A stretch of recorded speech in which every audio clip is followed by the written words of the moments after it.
Okay, welcome to the Bradenton Community Redevelopment Agency Board meeting. It is Wednesday, 2 p.m., June 10th. Calling the meeting to order, and let's stand and do the Pledge of Allegiance. I pledge allegiance to the flag of the United States of America and to the republic for which it stands, one nation, under God, indivisible, with liberty and justice for all. Okay, we will move on to the next part of the agenda, which is citizen comments. Citizen comment will be accepted during the citizen comment portion of the meeting on any non-agenda item, future agenda item, or topic of relevance to the Community Redevelopment Agency of the City of Bradenton. Comments will be accepted on the public hearings at the appropriate time. I see that we have one comment, one citizen comment from Cecilia Haig, and I see that Brian is also here, so Brian Haig, so welcome, Cecilia. Thank you. Welcome, hi. Happy afternoon. I don't know about you guys. I had lunch, but I'm ready. I'm ready for the afternoon coffee. It is a pleasure to be here to share with you guys. We are not here today seeking any type of anything yet.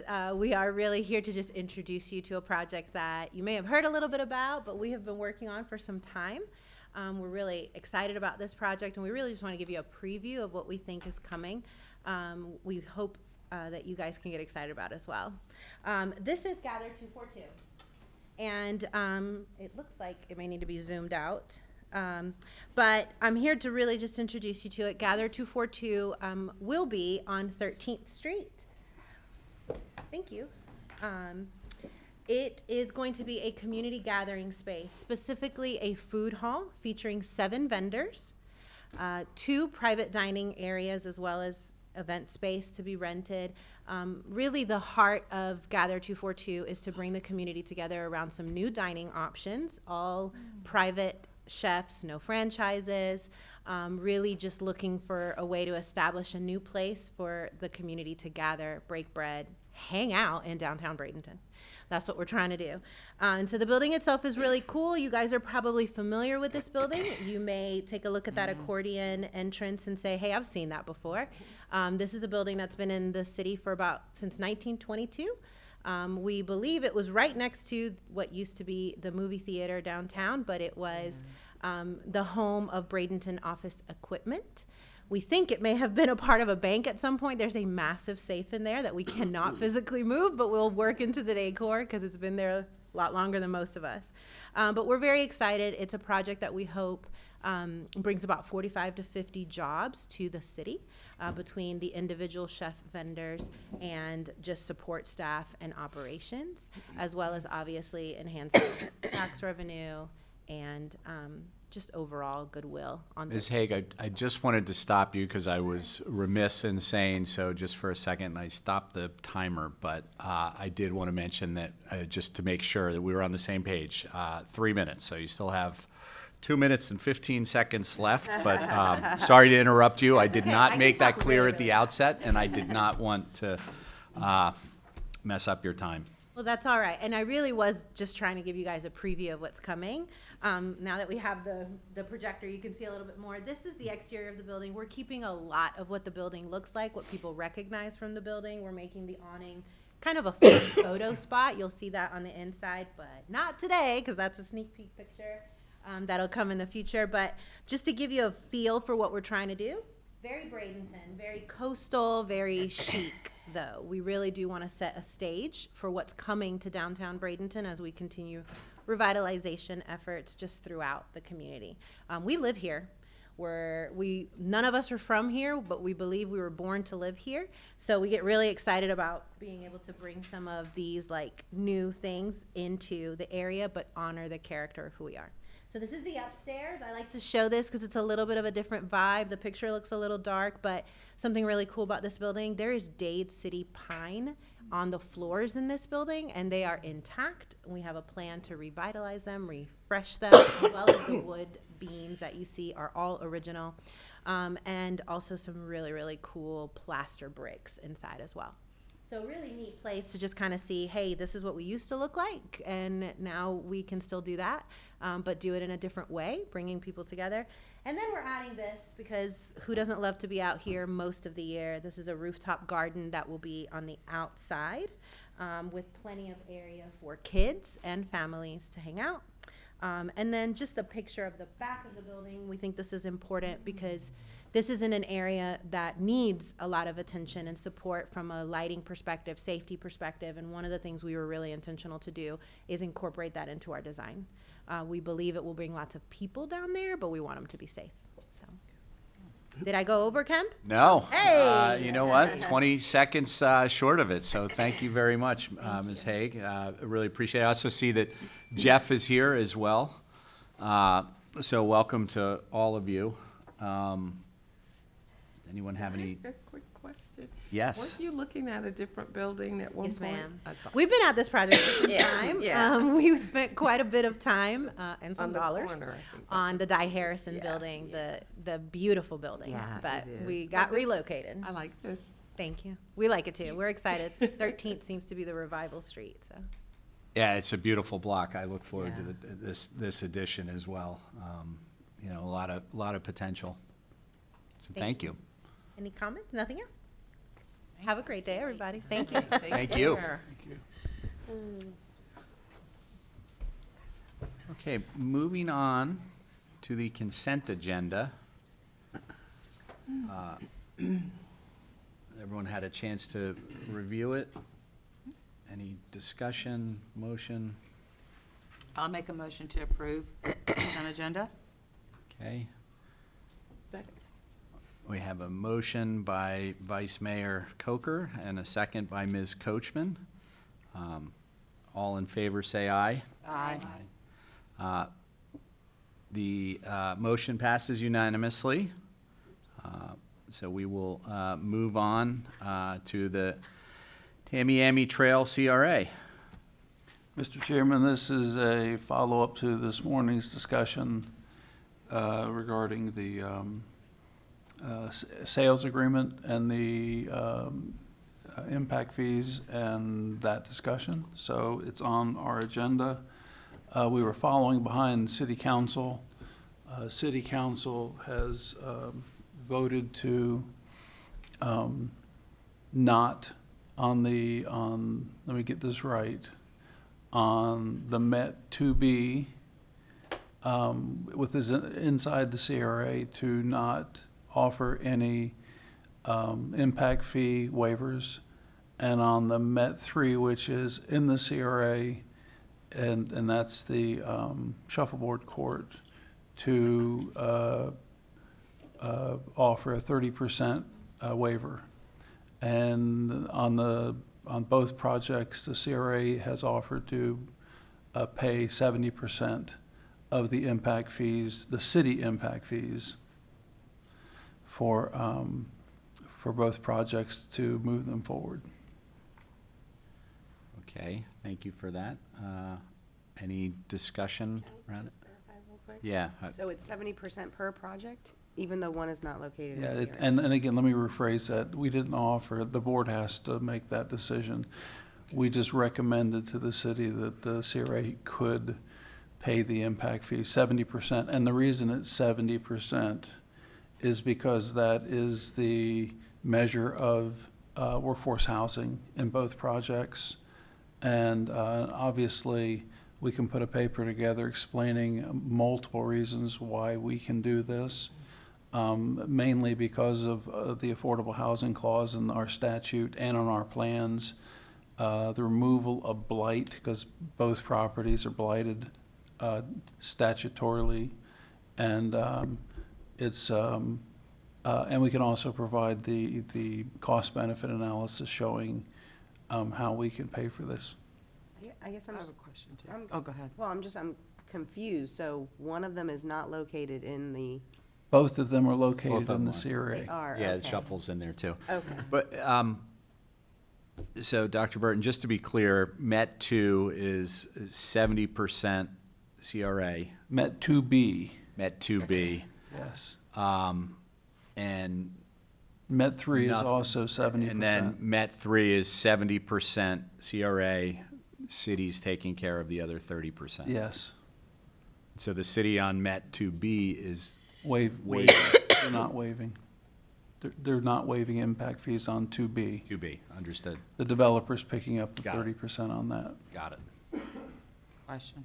Yes, Ms. Okay. Coker. So I'm seeing one on the agenda. Are we gonna need to have two? So Scott can speak to that. I guess what would happen, because we don't have the incentive agreement in place for the MAT 3 at this point, so it'll be part of that incentive agreement. And then, Right, so, go ahead. so I think there will be two items here. Obviously, the first one for Met 2B is already on the agenda. My recommendation in terms of the motion for that item would be, because we're gonna have to do some amendment to this LURA document. So assuming the board wants to move forward today, I think you could approve it subject to removing the city from the document and providing that 70% of the impact fees would be paid as an incentive by the CRA. So that'll be a separate motion, or it can all be in one, or? That would be one motion, yes. So we're moving to approve this amendment as revised to remove the city and provide for the CRA to pay up to 70% of the impact fees. Correct. Is that your I motion? guess that's my motion. Second. We have a, Well, I think we can't One bring at a the other time? one, Oh, no, yeah. we can't do We'll that. do one at a time because the other one's a One at little a different. Sorry, So- I'm trying to rush. regarding the first one, we have a motion by Ms. Gonzalez Moore and a second by Vice Mayor Coker. Any other discussion around it? Okay, I know we discussed this at length this morning, so, Yeah. all in favor, say aye. Aye. Aye. That motion passes unanimously. And then, second motion regarding, I guess now we're discussing Met 3. Met 3. Is this appropriate for under new business, or what are we doing? Yeah, Yeah, I think it would be fine to add under new business. okay. So we're making a motion. You've already taken the city off of the other one. This one, we're just, This one the city was not a part of. Right. so we're just No. making a motion to, Wait, This ahead. one, the city This one, is the the city party. is a part of, yes. They're, Correct. This The one- city, CRA 70%, city 30%. okay. right, so the city is a party to this one. I think the motion would just be to authorize a CRA incentive up to 70% of the impact fees. so moved. Second. Okay, we have a motion by Ms. Coachman and a second by Ms. Barnaby. And if I could, just, we're gonna be working with the developer on an agreement, so it will all be coming back in an agreement form, but at least this will have the authorization, so we'll know to go ahead and incorporate it. Okay. Okay. Any other discussion? You mean before adjourning? No, Oh, just about that, before we, okay.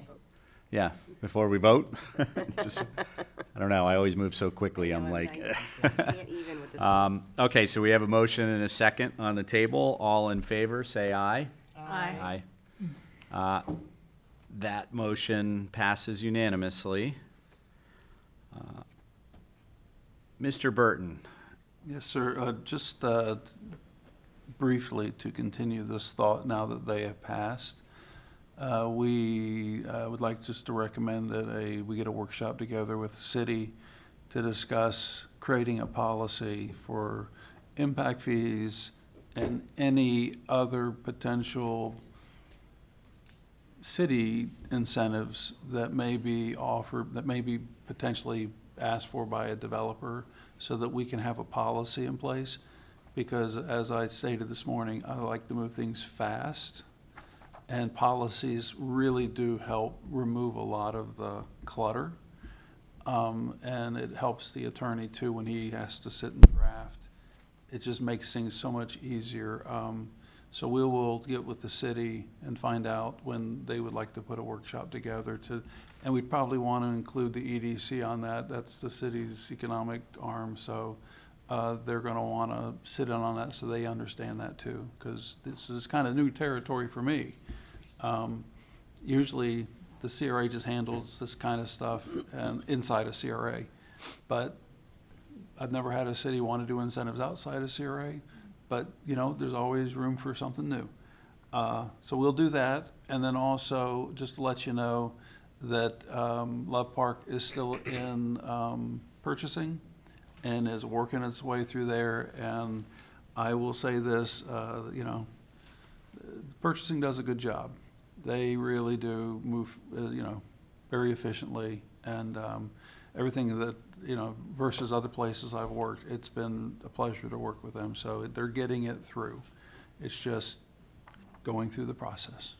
So that's all I've got. Chris, you got anything? Yes. Todd, you got it? Todd will be bringing probably some amendments to the grants. We talked about it at the last meeting. As you've heard from just about anybody that's in the business, the cost of construction and anything is going up. And so we're going to adjust our incentives to meet that. And then at some point in the near future, Chris is going to give you a presentation on why we have to change our incentives, because we're running closer to the wall. And we have to do that. So that's what happens when your CRAs get old. So that's, KK, you have anything? No. We're all good? We're all good. All good. Mr. Campbell, up. Ms. Barnaby. Thank you. Lights and trees, Mr. Burton. Lights- Lights and trees. Lights and trees. Todd, you want to give her an update on lights and trees? I'm ready to move forward, sir. We are ready to move forward. We're partnering with Parks and Rec, Public Works, and for the removal of the old lights, trimming of the trees, and having the private company come in and put in the new trees, the new lights, and also having an annual fee attached to it for them to maintain them and fix them when necessary. So we are moving forward with that, yes. Christmas is coming too. When do you see this happening? We would like to say that we can get there before Christmas, but we all know that during this time of year, things can happen that can slow you down, and but we will do our best to get them there before Christmas. Thank you. Yes, ma'am. I just have a quick question. Yeah. So when we are doing the workshop, the EDC, I think it's appropriate to invite the EDC. When you say that we just adopted the Dover Cool thing, the visioning plan, so does the fourth CRA, is that gonna overlap the city That's a incentive very good policy? question. Boy, what a time to be talking about this. I will tell you this. We have to move forward. The mayor said it today. You can't stop because of fear. Fear, it'll kill you, it'll eat you up inside, anxiety. So we have to assume that everything is the way it is. Today, we're in an environment, a normal environment as we know it. We have a number of projects that would love to see a fourth CRA. We will continue to move forward with that. The city has to be the author of the CRA. The CRA cannot create a CRA. So that's number one. We will get with the city administration about funding that, because it will require creating 4 new maps. Just so you know, you know, I've been sending out emails just about every day on this particular topic. This is pre-November. We are moving forward as if things are normal. November occurs. That is a day that could change everything. After that, a number of things happen, but just as far as the CRA is concerned, we've done estimates on what it will cost the CRA in revenue for each CRA. If you've noticed, downtown has the fewest number of homesteads, it suffers the least. The area that needs the most redevelopment, Central, has the most homesteads, and it gets hit the hardest. Yep. So, and also, the revenue hit does not come until October of next year. We can have a budget this year just like we normally would have. But January 1st is another key day. If the constitutional amendment passes in November, on January 1st of 2027, the new restrictions on spending go into place. And I will tell you that things like libraries, which is not, under the city's auspices, they're not covered.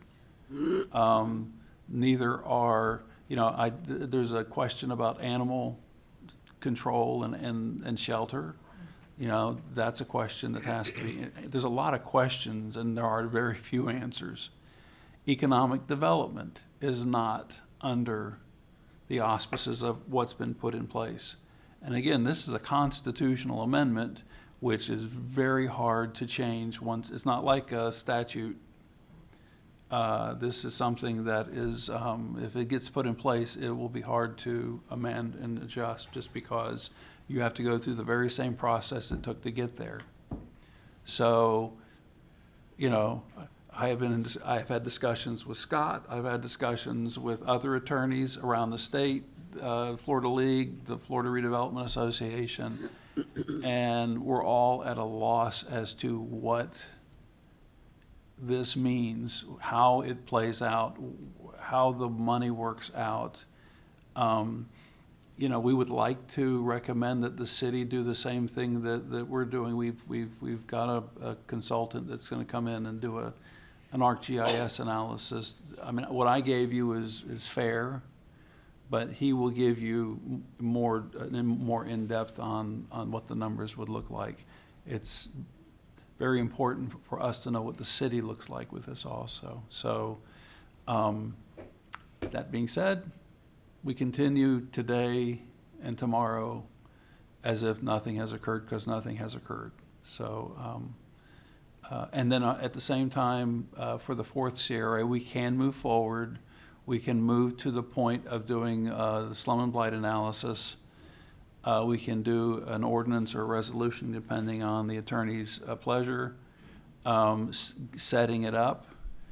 But we also need to be cognizant that even if we did this, that the limits of our spending could be severely restricted by this constitutional amendment.